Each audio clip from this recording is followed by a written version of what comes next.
Olá pessoal, tudo bem? Hoje nós iremos corrigir os exercícios do capítulo 13, que tem o tema Como o corpo se relaciona com o ambiente. Então nós já corrigimos exercícios, na videoaula do 1 até o 4 e agora nós vamos continuar a correção a partir do 5, que é na parte de atividades finais.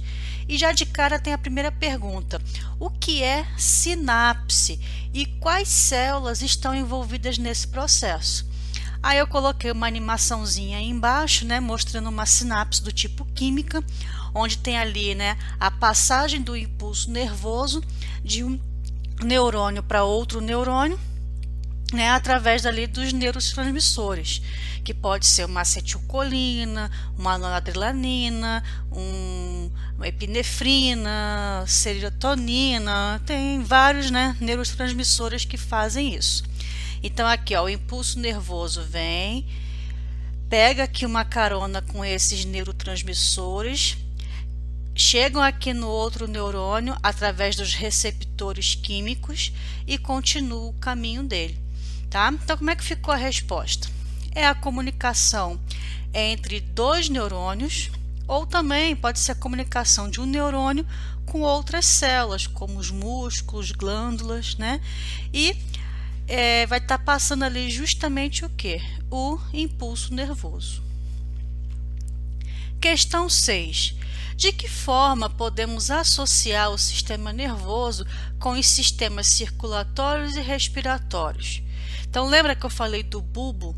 Que o bulbo é aquela região que fica aqui embaixo, olha aqui na foto, tá em azulzinho, que vai justamente ser responsável por controlar os batimentos cardíacos e os movimentos respiratórios. Tanto que se lesionar, essa região aqui chamada de bulbo, a pessoa, num acidente, por exemplo, a pessoa vai perder os batimentos cardíacos e a respiração, na hora ela vai morrer, tá? Aí aqui só lembrando as partes que fazem parte ali, do nosso cérebro. Então aqui, ó, o cérebro tem essa parte vermelha aqui, que é o telencéfalo, e o verdinho de encéfalo. Tá, mas tudo isso aqui você pode chamar de cérebro, tá? Aí tem aqui o tronco encefálico, que ele é dividido em mesencéfalo, que é essa partezinha aqui mais escurinha, a ponte e o bulbo. E tem essa parte marrom aqui do lado, ó, que é o cerebelo. 7. O sistema nervoso autônomo controla atividades involuntárias no organismo e se divide em duas partes, que geralmente têm ação antagônica. O que significa ação antagônica? Ação contrária. Então, a letra A pergunta: como essas duas partes são denominadas? Então, nós temos ali o sistema nervoso autônomo simpático e o parasimpático. E a letra B pede para dar um exemplo, que ilustre justamente esse antagonismo, ou seja, esse efeito contrário do simpático e o parasimpático. Então, eu coloquei aqui como exemplo o batimento cardíaco. O simpático, ele vai aumentar o batimento cardíaco. Então, vamos supor que você levou um susto, Aí, o que acontece com o coração? Ele, ó, dispara. Quem fez o coração disparar? Foi o simpático, com a ação ali da adrenalina, que é o hormônio. E depois que você já levou o susto e já viu que já começou a voltar ao normal, os batimentos cardíacos, agora vai fazer o quê? Diminuir. Quem vai fazer o batimento cardíaco diminuir depois do susto? Vai ser o sistema autônomo parasimpático. Questão 8. Correlacione. Aí tem os tipos de neurônio, com a ação.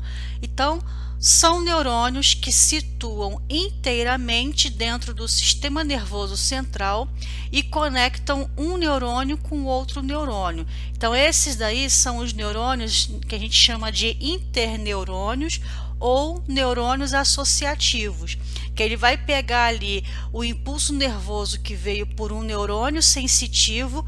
Aí ele vai fazer ali uma ponte, uma conexão com o neurônio motor e levar a ação. Então, essa ponte ou essa conexão entre um neurônio sensitivo com o neurônio motor é feita por um outro neurônio, que é esse neurônio associativo. E ali embaixo, ó, são neurônios que trazem impulsos nervosos da pele ou outros órgãos sensoriais lá para o sistema nervoso central. Então, esse daí vai ser o sensitivo. E aqueles neurônios que levam os impulsos nervosos do sistema nervoso central para músculos ou para as glândulas, né, para fazer a ação, esse é o neurônio, né, no caso motor, tá? Então ficou ali 3, 1, 2. Questão 9. Quando uma pessoa pisa em um objeto pontiagudo, vamos supor um prego, por exemplo, né? Ela rapidamente retira o pé do chão e depois sente a dor. Sabendo que o cérebro é o local de percepção dela, explique como a mensagem de dor chegou até ele. Então, como é que funciona?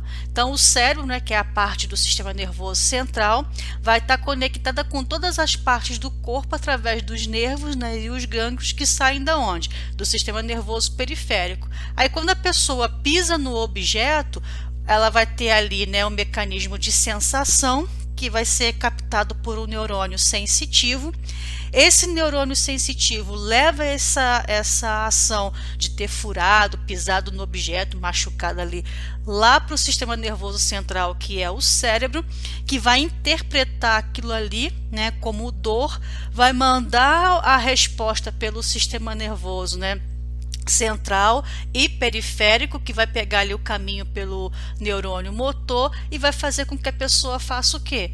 Tire o pé dali, né? Que é uma ação, uma resposta de tirar o pé dali.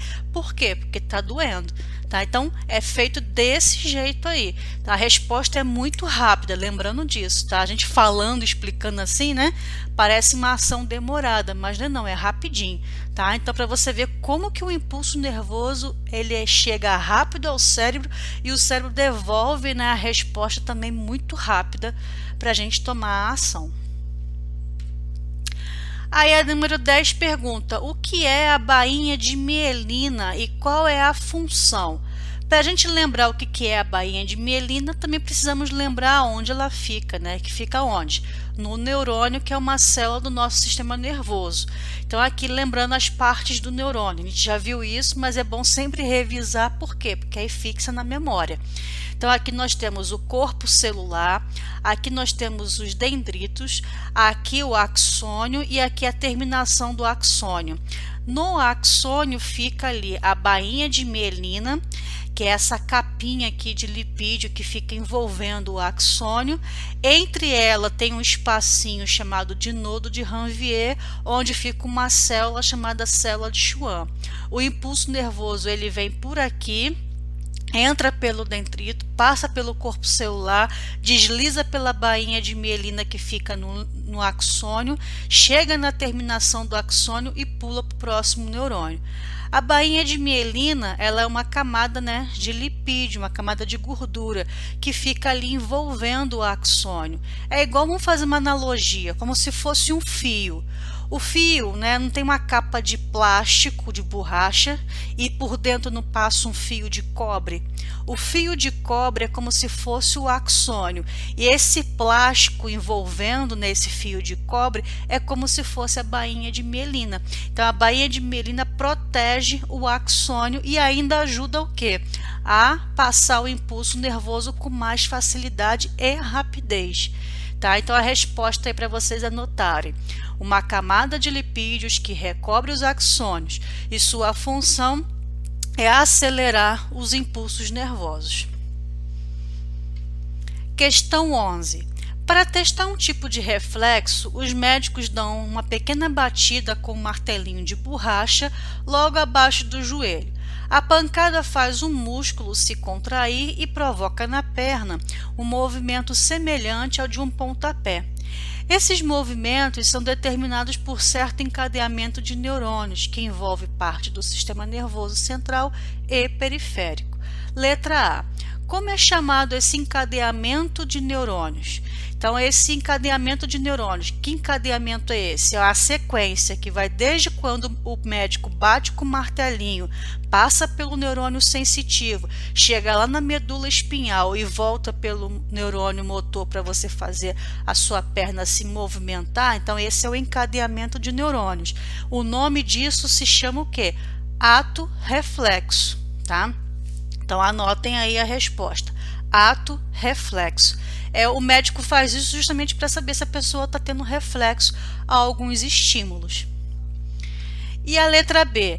O movimento de chute feito pela pessoa é voluntário ou involuntário? Nesse caso aí vai ser involuntário, ou seja, a pessoa não está movimentando a perna porque ela quer. Ela está movimentando porque foi estimulada quando o martelinho bateu ali, né, no joelho e levou ali o impulso nervoso pelos neurônios e a resposta veio logo em seguida. Então a pessoa faz isso até sem mandar, sem sentir, por isso que é involuntário, tá? Aí tem até, né, uma animaçãozinha aí mostrando isso. E realmente a perna movimenta sem a pessoa querer. C. Quais partes do sistema nervoso central e periférico estão envolvidas nesse sistema aí? Que sistema? Esse do ato reflexo. Então, do sistema nervoso central vai ser a medula espinhal e o sistema nervoso periférico vai ser os nervos. Questão 12. Um acidente com lesão na coluna vertebral pode fazer uma pessoa ficar paraplégica. O que é isso? Perder ali, né, o movimento, né, da região abaixo da cintura, ou seja, da cintura para baixo. Explique por que isso pode ocorrer. A lesão na coluna vertebral pode romper os nervos que controlam justamente a musculatura abaixo desse ponto lesionado. Aí a pessoa vai perder os movimentos porque o impulso nervoso, ou seja, a ação, né, de movimentar que viria lá do sistema nervoso, passa pela medula espinhal e depois pelos nervos e gânglios para chegar até a perna, por exemplo, ou algum membro do corpo, está interrompido, foi lesionado, foi cortado ali esse mecanismo de passagem de impulsos nervosos. Então, se ele foi cortado, foi lesionado, não passa mais. Por isso que a pessoa perde os movimentos. Questão 13. Aí tem uma figura e pede para você responder algumas coisas a respeito dessa figura. A primeira coisa que está pedindo aí na letra A é para você dar o nome da estrutura que está numerada com 1, 2 e 3. Então, 1 é quem? É o cérebro. O 2 é a medula espinhal. E o 3, né, vai ser quem? Os nervos do sistema nervoso periférico. Então, aqui, ó, o que está em laranja, que é o cérebro e a medula espinhal, é o sistema, faz parte, né, do sistema nervoso central. E o que está de azul aqui, ó, que são os nervos e também os gânglios que estão aqui, ó, logo saindo da medula espinhal, faz parte de qual sistema?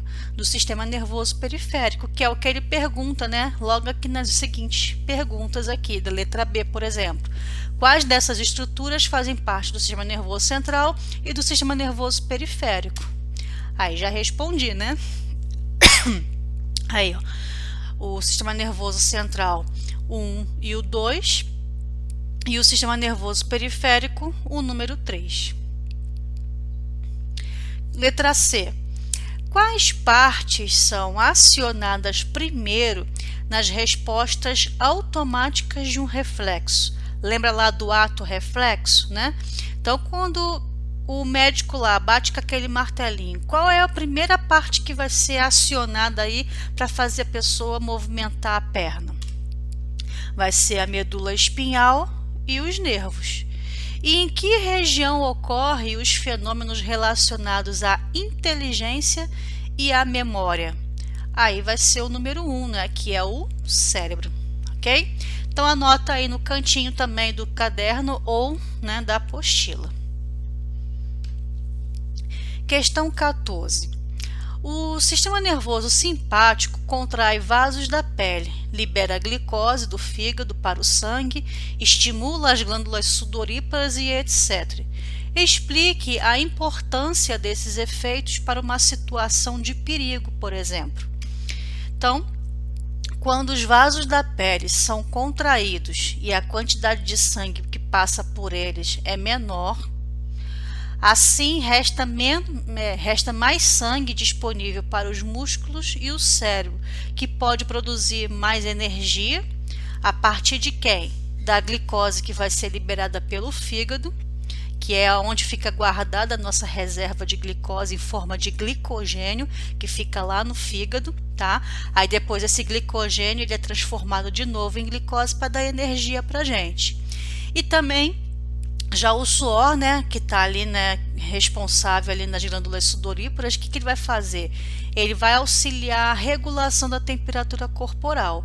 Então, tá vendo como tudo funciona em forma conjunta, um fazendo parte do outro, né? Então, quando os vasos da pele contraem, o sangue passa com menor quantidade, que vai poder fazer o quê? Esse sangue restante ali vai estimular o músculo e o cérebro, e dá mais a produzir o quê? Mais energia pela glicose que estava armazenada no fígado.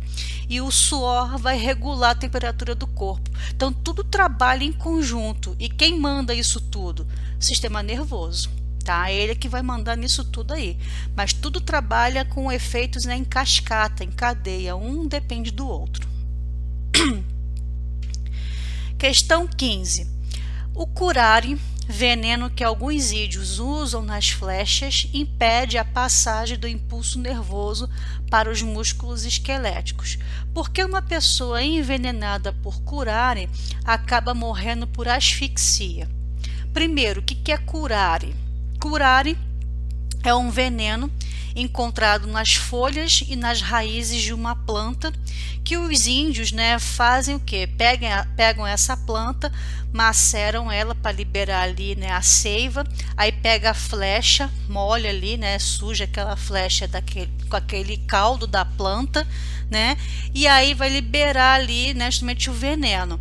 Quando eles pegam a flecha e acertam numa pessoa ou numa caça, por exemplo, né, o que vai acontecer? Esse curare, que é um veneno, ele vai paralisar os músculos, né, e a presa, né, no caso ali, o que ele está caçando, vai ficar paradinho, eles vão lá, pegam, matam para poder se alimentar. Ou uma pessoa também, né, se por acidente pegar nessa flecha aí, né, vai acabar acontecendo o que com ela? Morrendo por asfixia, ou seja, por falta de oxigenação. Por quê? Porque ele vai justamente parar os músculos. E se parar os músculos, que são dois músculos responsáveis por ajudar a gente a respirar, tá até aí nessa figura aí embaixo, né, nessa animação. Tá vendo esse músculo aqui, ó? Ele é o diafragma. Ele fica logo aqui, ó, embaixo, né, do nosso pulmão. Isso aqui, ó, um pulmão de cada lado, direito e esquerdo. Aqui, né, tem justamente a parte que liga aqui, que na traqueia. Então vem aqui os brônquios, o pulmão. E aqui embaixo, ó, tem o diafragma. Quando você respira, você inspira e expira, ou seja, enche o pulmão de ar e esvazia. O que vai acontecer? Dele encher, né, ou esvaziar. É justamente esse movimento aqui, ó, que o diafragma está fazendo de empurrar ele para cima e para baixo, junto também com outro grupo de músculos que é chamado de intercostais, que fica aqui, ó, na lateral das costelas. Então ele vai pressionar para dentro e para fora, e o diafragma para cima e para baixo. Esse movimento desses dois músculos aí vai fazer o quê? Vai fazer o pulmão, né, ajudar ele, né, a encher ou esvaziar de ar, ou seja, a gente respirar. Só que esse veneno aí, ele paralisa esses músculos. Como é que a pessoa vai conseguir respirar se esse músculo está paralisado, né? Por isso que ela morre de asfixia, ok? Questão 16. A tabela a seguir mostra os efeitos da ação de dois importantes componentes do sistema nervoso humano. Então aí, ó, tem uma tabelinha X e uma tabelinha Y. Percebe que são o quê? são ações contrárias ou ações antagônicas. Uma está contraindo a pupila e outra está dilatando. Uma está estimulando a salivação e a outra está inibindo. Qual tipo de sistema nervoso que faz ações antagônicas, ou seja, contrárias? É o nosso sistema nervoso autônomo, onde o X ali vai ser o parasimpático e o Y vai ser o simpático, tá? Que é o que pergunta ali na letra A, né? O que corresponde a X e Y? Aí você anota aí, o X vai ser, né, o parasimpático e o Y o simpático. Pergunta B. Em uma situação de emergência, como a fuga de um assalto, qual deles será ativado de maneira mais imediata? Forneça outro exemplo diferente dos da tabela da ação desse componente do sistema nervoso. Então ali vai ser quem? O sistema, né, nervoso autônomo simpático, que junto com a ação da adrenalina, que é aquele hormônio que a gente fala, né, de luta e fuga, ele vai aumentar ali a pressão arterial, vai aumentar os batimentos cardíacos e a pessoa vai ter o quê? A ação de fugir ali da situação, né, que está acontecendo, que nesse exemplo aí é o assalto. Aí aqui, né, o batimento cardíaco acelerado pela ação da adrenalina, né, graças ao sistema nervoso autônomo simpático. Então o coração realmente dispara. É igual quando você também leva um susto, né? Levou um susto, o que acontece com o coração? Dispara, né? Porque está liberando adrenalina, que vai fazer ali o sistema nervoso autônomo simpático acelerar o batimento cardíaco. Questão 17. O esquema abaixo representa dois neurônios, né, contíguos, ou seja, estão ligados, o 1 e o 2, no corpo de um animal, e sua posição em relação às duas estruturas corporais identificadas ali por X e por Y. Então, a letra A pergunta, né? Tornando-se as estruturas X e Y como referência, em que sentido se propaga os impulsos nervosos através dos neurônios 1 e 2? Então ele está perguntando de que sentido?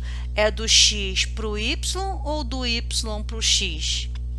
Vai ser do Y para o X, né? Ou seja, do neurônio 2 para o neurônio 1. Nesse sentido que está a seta aqui. Por quê? Lembra que o sentido do impulso nervoso sempre é o mesmo, né? Ou seja, entra aqui, ó, pelo dendrito. E como é que eu sei que esse negocinho aqui é o dendrito? Porque ele fica onde? Próximo do corpo celular, onde fica o núcleo da célula, que é essa bolinha pretinha aqui, ó. Né? Então aqui tem a bolinha que está simbolizando o núcleo. Então isso que está aqui se chama o quê? Dendrito.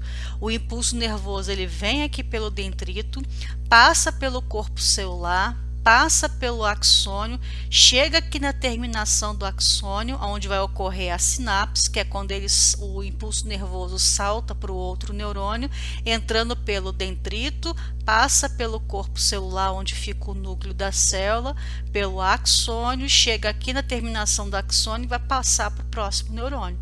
Então é sempre nesse sentido aqui, ó, nunca o contrário, tá? Então é só você saber quais os nomes das partes do neurônio, e já tem até uma aqui, né, identificada para facilitar. Então você já sabe que é nesse sentido aqui. Então o sentido vai ser de Y para X, ou do neurônio 2 para o neurônio 1. Letra B. Considerando-se que na sinapse mostrada não há contato físico entre os dois neurônios, o que permite a transmissão do impulso nervoso entre eles? Então vai ser o quê? Os neurotransmissores, né? Então, entre os neurônios ali tem um espacinho, né, que a gente chama de área onde vai acontecer a sinapse, né? Onde o impulso nervoso vai passar para o outro neurônio. E quem vai fazer essa ajudinha aí? São os neurotransmissores. Explique o mecanismo que garante a transmissão unidirecional, ou seja, em apenas um sentido, do impulso nervoso na sinapse. Quem vai garantir que o impulso nervoso sempre passe em uma única direção? Justamente os neurotransmissores, né, que são secretados ali lá na terminação do axônio e vai fazer o quê? Então aqui, ó, vamos até usar aqui a figura para mostrar isso, ó. Então aqui na terminação do axônio, eu tenho ali os neurotransmissores. E quando ele pula para o outro, o impulso nervoso pula para o outro neurônio, aqui nos dendritos do neurônio seguinte, que está esperando o impulso nervoso, tem ali os receptores químicos daqueles neurotransmissores, que vai receber o neurotransmissor. E junto vai vir quem? O impulso nervoso, tá? Então, os neurotransmissores são secretados pelas terminações dos axônios, os neuroreceptores encontram-se apenas nos dendritos, recebendo ali aquela estímulo químico junto com o impulso nervoso. E assim, né, o impulso nervoso passa de um neurônio para outro. Questão número 18. Tem uma figura aqui, né, onde ali tem uma representação do ato reflexo. Então aqui, ó, a pessoa colocou a mão numa vela acesa, né, onde tem uma fonte de calor. Ela encostando a mão ali, o que vai acontecer? Vai queimar a pele. Então o que ela tem que fazer? Ó, tirar a mão dali, né, senão vai queimar. Só que aí aconteceu o seguinte. Tá vendo umas tesourinhas aqui, né, simbolizando que foram cortados, ó. Primeiro esse corte A e depois o corte B. Então aqui, ó, o impulso nervoso ele vem pelo neurônio sensitivo, passa aqui, ó, por dentro do nervo, chega até a medula espinhal, que vai voltar aqui justamente o impulso nervoso por um neurônio motor para fazer você o quê? Tirar a mão dali, porque tá queimando, né? Senão vai queimar a pele toda. Só que se eu cortar um ou se eu cortar o outro, o que pode acontecer? Que é justamente o que está te perguntando aqui, ó. Para a propagação do impulso nervoso é necessário um estímulo, que surge uma resposta. O esquema anterior representa um arco reflexo, no qual o calor da chama de uma vela provoca a retração do braço e o afastamento da mão da fonte do calor. Aí ele pergunta, qual é a consequência do corte da raiz dorsal do nervo, representado no corte A? Então aqui, ó, se eu cortar essa região aqui, ó, do corte A, que é na raiz, ó, dorsal, o que vai acontecer? A pessoa não sente a queimadura e não afasta a mão da fonte de calor. Por quê? Porque foi cortado justamente um neurônio sensitivo, que é justamente aquele neurônio que está aqui na ponta, né? Vamos supor, na mão aqui, né? Que vai receber aquele estímulo da onde? Da fonte de calor pelo neurônio sensitivo, vai levar lá para o cérebro ou na medula espinhal, né? Nesse caso aí do ato reflexo desse exemplo é a medula espinhal, não precisa chegar nem lá no cérebro. Então ele chega ali na medula espinhal e vai vir a resposta de volta pelo neurônio motor e vai fazer o quê? Tirar a mão. Só que o neurônio sensitivo, que está justamente ali no corte A, foi, ó, interrompido. Então essa informação vai chegar lá na medula espinhal para a pessoa tirar a mão? Não vai, está cortado. Por isso que a pessoa não vai sentir que está queimando a mão e nem vai tirar a mão dali. Ela não está sentindo, ela não vai nem perceber, tá? Então, por quê? Porque ela não está sentindo devido ao corte do neurônio sensitivo. E qual é a consequência de um corte na raiz ventral do nervo, representado lá pelo corte, né, no B, que é justamente no neurônio motor? A pessoa agora ela vai sentir a queimadura, porque o neurônio sensitivo vai estar intacto, então ela vai sentir o estímulo, né? Só que ela não vai conseguir fazer o quê? Tirar a mão, porque o neurônio motor foi cortado e a resposta da ação para ela tirar a mão dali não está funcionando, está cortado. Então ela vai sentir que está queimando, mas não vai ter aquela resposta de tirar a mão dali para poder se proteger de não queimar. Interessante isso, né? Então, dependendo de qual ali foi cortado, né, vai ter uma ação diferente. Questão 19. As aves apresentam um sistema nervoso central e periférico com organização muito semelhante com a dos mamíferos. No encéfalo, encontra-se ali um cerebelo bastante desenvolvido. Relacione o maior desenvolvimento do cerebelo das aves com a sua capacidade de voar. Já observou um passarinho voando? Já pegou aqui um carro aqui na BR, né, indo para Juiz de Fora e às vezes passa um passarinho assim voando rapidinho na frente do carro, aí você até pensa assim, vai bater, vai atropelar o bichinho e você vê que ele consegue fugir? Porque ele vai voar muito rápido e ele tem também uma noção de conseguir desviar das coisas. E como é que ele consegue fazer isso? Justamente porque ele tem ali o cerebelo, né, que é essa região aqui de baixo, né, do encéfalo, bastante desenvolvido, porque isso vai dar para ele bastante equilíbrio na hora de voar e capacidade de desviar das coisas com mais facilidade, sem sair batendo em tudo, né? Porque se fosse assim, como é que o passarinho ia voar? Todo doido, né? Ia sair batendo em qualquer coisa. Mas não, ele consegue desviar, né? E tem um equilíbrio muito bom, né? Bem desenvolvido ali na hora do voo, graças ao seu cerebelo bem desenvolvido, tá?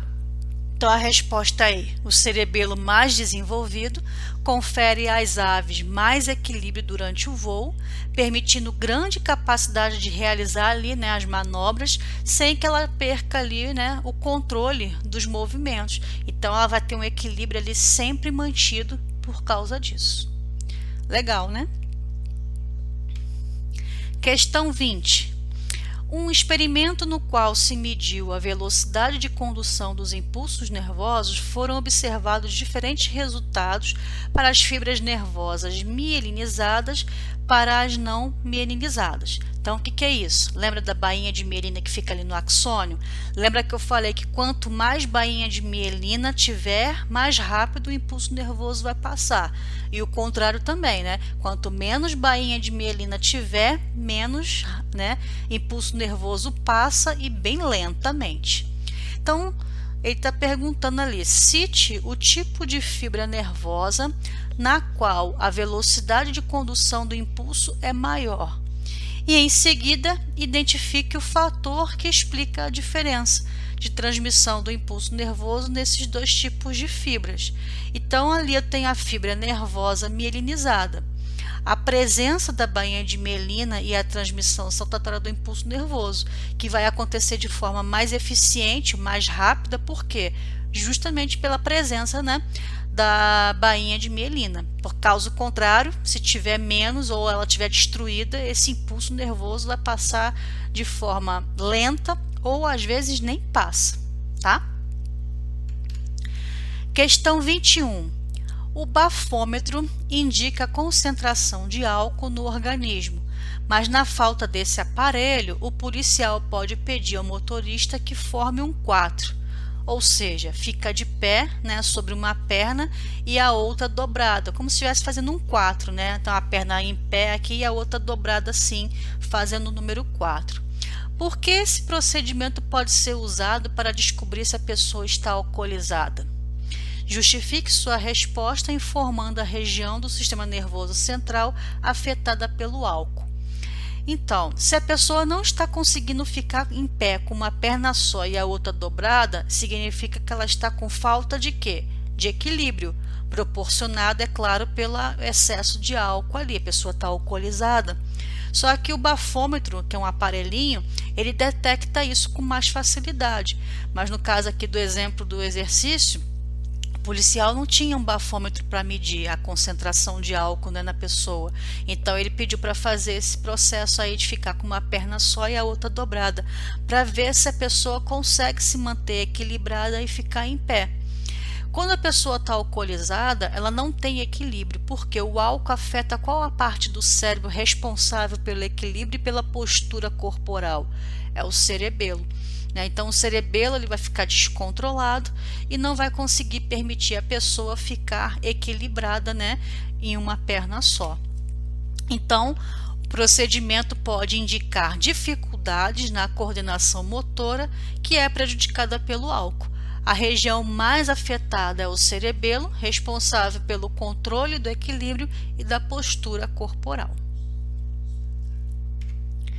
E agora, só para a gente relembrar tudo aquilo que foi, visto nesse capítulo, de forma ali montando um quadro mental com um resumo da matéria, a gente preenche os seguintes quadrinhos que estavam em branco aí, Então, nós temos aqui o sistema nervoso, que ele é dividido em dois: sistema nervoso central e sistema nervoso periférico.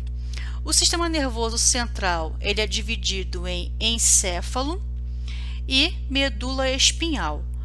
No encéfalo, nós temos ali várias partes compondo o encéfalo. Temos o cérebro, temos o bulbo, o cerebelo, o hipotálamo, o mesencéfalo, o tálamo e a ponte. E sabemos que cada um tem uma função importantíssima, no conjunto todo, que é o encéfalo. Já o sistema nervoso periférico, ele é dividido em somático e sistema nervoso autônomo, onde que o sistema nervoso autônomo também é dividido em dois, que é o sistema nervoso autônomo simpático e o parasimpático, e um faz a ação contrária do outro, ok? Então, se ficou alguma dúvida, é só me mandar uma mensagem, tá? Releiam esse capítulo, façam os exercícios, não deixa de fazer, não esquece também de mandar a foto, com o exercício pronto, quem não mandou ainda, para que eu possa anotar, tá? E até o próximo assunto, então, um grande abraço, tchau, tchau.